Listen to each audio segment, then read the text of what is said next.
Guys, ngeri banget ini guys. Ketika negara Indonesia happy banget, pesta pora, menang besar perang tarif dengan Donald Trump, ada negara tetangga kita yang hari ini terkencing-kencing di pojokan rumahnya guys. Sedih, nangis darah. Dan lu pasti udah tahu dong nama negara tetangga kita siapa? Singapura. Singapura rugi ratusan triliun, Singapura nangis darah. Karena apa? Karena dia gagal total, dia kalah di perang dagang melawan Amerika Serikat. Negara Singapura itu kena tarif 10% guys. Jadi ini terjadi di tahun 2025. Dan mereka merasa, wah kita menang nih, Indonesia rugi nih. Indonesia kan 19%, Singapura 10%. Harusnya Singapura tambah untung, Indonesia tambah menderita. Tapi fakta berkata lain. Indonesia malah cuan, bertambah ekspornya. Tahun lalu Indonesia sangat-sangat diuntungkan dengan perang dagang ini. Kita cuan di atas 600 triliun. Tapi yang jadi pertanyaan, kenapa Singapura yang menangis? Kenapa Singapura salah perhitungan? Karena tahun 2024 ekspor mereka ke Amerika Serikat itu sampai 44 billion dollar. Dan ketika Donald Trump mengeluarkan tarif 19% buat Indonesia, Singapura, wah media mereka sibuk ngata-ngatain Indonesia. Gua satu-satu yang bilang, enggak, Indonesia diuntungkan, malah negara lu yang rugi, bego. Terbukti nggak omongan gua hari? Ternyata terbukti. Hari ini lu tahu, Singapura nggak mau keluarin data 2025. Kenapa dia nggak berani keluarin data 2025? Ternyata faktanya, ekspor Singapura di tahun 2025 ke Amerika Serikat drop hampir 30%. Ngeri guys. Lu bayangin ya, ketika Indonesia kena tarif 19%, kita cuan 600 triliun lebih. Surplus dagang kita melawan Amerika Serikat. Tapi Singapura ketika tarifnya 10% lebih rendah dibanding Indonesia. Ternyata ekspor mereka ke Amerika Serikat turun parah sampai minus 200 triliun pengurangannya. Ekonomi Singapura 2026 akan makin nyungsep lagi dibandingkan 2025. Teman-teman bakal lihat makin banyak orang susah di Singapura. Biaya hidup udah pasti jadi makin mahal. PHK, pengangguran terjadi di mana-mana karena mereka negaranya berbasis calo. Negara makelar doang. Makelar ambil dari Indonesia, jual ke luar negeri. Gitu doang. Sekarang kena tarif. Siap-siap lu tambah miskin. Dan dari sini teman-teman, artinya Indonesia harus seneng-seneng dong. Harus berbangga diri. Enggak. Lu harus hati-hati. Dalam konteks hubungan geopolitik, ini juga adalah indikasi bahwa Indonesia harus siap-siap menerima serangan dari negara asing. Karena ketika ada negara yang terancam, dia harus cari pengalian isu. Dia harus cari kambing hitam. Dia perlu buat kerusuhan. Kalau nggak bisa bikin kerusuhan di negara sendiri, bikin kerusuhan di negara lain. So teman-teman bakal menyaksikan bahwa Indonesia bakal segera menerima serangan-serangan dari negara tetangganya sendiri. Nah kemarin juga rame ya, kita lihat sell Indonesia. Ya, seolah-olah ini Indonesia ini neraka investasi teman-teman. Ya, Anda pun lihat ya di WA Group, di WA ya, bagaimana sel Indonesia nyaring sekali berkumandang ya di udara sampai itu menakutkan sekali investor gitu loh ya. Dan kalau hari ini follow up-nya adalah bahwa indeks harga saham gabungan jebol ke 5.300-an jauh dari peak-nya ya. Di 9.400 kalau nggak salah tahun lalu atau tahun ini awal tahun ya, itu ke 5.300-an.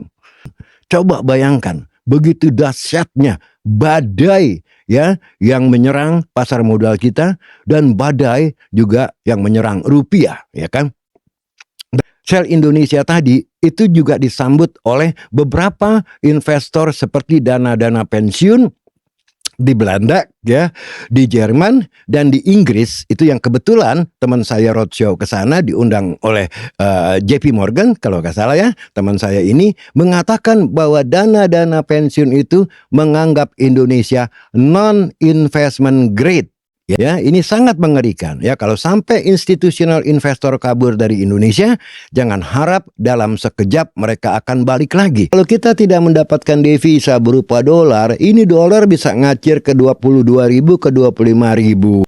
Ya, selamat sore pemirsa. Kalau kita melihat sel Indonesia, itu awal mulanya munculnya sebenarnya adalah keisengan daripada media Singapura, ya, Straits Times. Dan saya melalui konten Untold Story 2 di kanal Astronaci di YouTube ya, itu saya menjabarkan secara detail dugaan saya bahwa memang ada campur tangan daripada negeri-negeri seberang, ataupun mereka ini menurut saya adalah negara-negara hub atau cangkang dari elit global yang memang nampaknya tidak suka dengan independensi dan kedaulatan Indonesia, dan kemudian mereka mencoba untuk memframing Indonesia yang awalnya memang melalui media ekonomis dulu, di mana disebutkan bahwa Pak Prabowo itu jeopardize Indonesian demokrasi dan diikuti dengan yang ini. Nah, munculnya kalimat sel Indonesia itu sebenarnya tidak pernah exactly harafiah ada sel Indonesia, karena itu sebenarnya dimulai dari seorang fund manager yang bernama George Pobobras dari Keto Investment Australia yang mengatakan bahwa dia itu nggak suka sama Indonesia dan I would not give any opportunity to Indonesia. Kalimat sel Indonesia itu lahirnya justru adalah bahasa jurnalistik dari Straits Times, yang kalau sebuah media besar itu melakukan framing seperti itu, menurut saya itu tidak bijak. Lumayan besar dampaknya, karena kan kalau misalnya dari sebuah headline itu menyatakan sell Indonesia, itu bukan sell Indonesian stocks atau sell apa. Ini membuat kekhawatiran, kepanikan masyarakat yang memang pada saat ini sedang high tension terkait dengan rupiah yang bersamaan dengan kebijakan pemerintah yang dianggap blunder. Jadi investor asing ataupun pelaku pasar modal, pelaku perbankan, bond yang memang menaruh uang di Indonesia itu tentunya mereka akan panik. Ada geopolitik yang memang menekan Indonesia karena Pak Prabowo berusaha untuk mempertahankan kedaulatan negara dengan bermain dua kaki. Misalnya kita menjalin hubungan dagang dengan Eropa dan itu tidak membuat pihak-pihak tertentu happy, dan tiga hal ini yang harus diperhatikan. Klimaksnya ketika MSCI itu menghajar Indonesia di bulan Januari, ya, dan amplifikasinya juga setelah di bulan April itu Pak Purbaya menyatakan saya menolak untuk pinjaman IMF. Jadi saya percaya dengan adanya perpindahan uang moneter, ya, dalam hal ini saya melihat bahwa rupiah melemah. Terjadinya sell-off itu artinya orang-orang dari negara Amerika, dari Eropa yang menginvestasikan uangnya ke Singapura dan mereka taruh uangnya itu di Indonesia. Mereka berlomba-lomba bersama-sama melakukan rushing. Jadi mereka bilang sama mungkin aset manajemennya di Singapura, saya nggak mau lagi sama Indonesia, keluar semuanya, tarik semuanya dananya dari Indonesia. Beliin aja saham Singapura atau beliin aja mata uang Singapura misalnya. Kalau itu terjadi, itulah yang membuat orang-orang pada sell-off dan memindahkan uang atau equity mereka, bondnya mereka, mata uangnya mereka, ya, itu dipindahin ke Singapura dan terbukti memang ada capital outflow. Lihat track record dan jejaknya itu kembali ke Singapura. Nah, siapa yang punya dana-dana itu?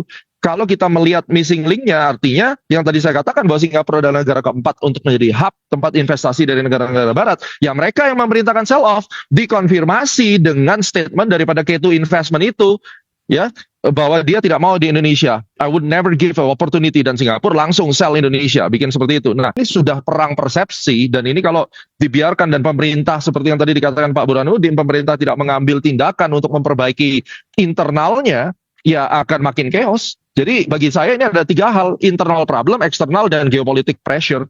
Begitu, Pak.